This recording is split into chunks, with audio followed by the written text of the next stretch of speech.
Todd Workman. Me and my wife, Kenzie, took delivery of it, I think, August 17th of this year. So we've been pretty busy since August. It's been a lot of weekends in the shop and putting everything together here. It's come in just all a solid red color. Took it up to a good friend of ours, Barry Myers, in Rosholt, Wisconsin. And I drew up and designed the stripes and everything on the truck, and he laid them out for me as flawlessly as anybody could do it. Next on the docket was putting the interior together. Took that to another friend of ours. Through doing all this over the past 10 years or so, got to meet a lot of people.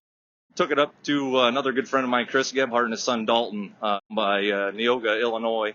And they put the interior complete together. I had refabbed the doors and moved all the switches off the doors. And then he come in and did that full custom upholstery for me and really made this thing come together. Most of the rest of it we done in-house by us, mounting the fenders, taillight bars, visors, stacks. Any of the little fabrication stuff has been done by us in our shop. It doesn't hold up to some of these other guys, but it's what we're able to do with what we got. You're the first person that I stopped to talk to, so is this its first show? Yes, it would be the first one for this truck.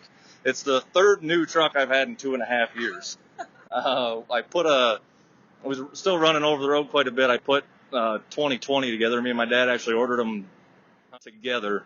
And then that truck ended up just being a little bigger for what I did. I changed up jobs and was looking for something a little smaller, and I couldn't quite order what I wanted at that point in time, so I bought a new Kenworth that I found on a lot down in Joplin.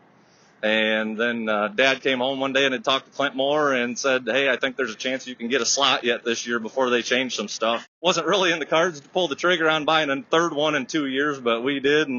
But here you are!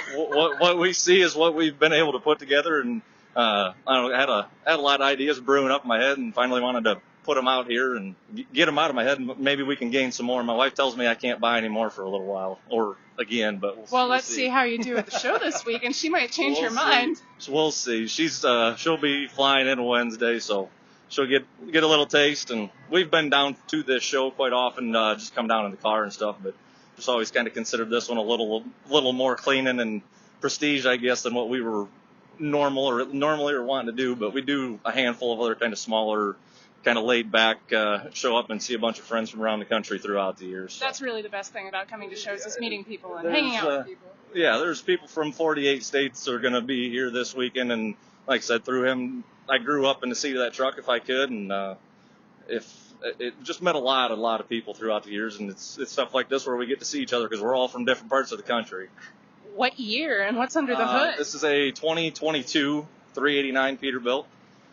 It's X15 565 Cummins with an 18-speed and 336 rear ends.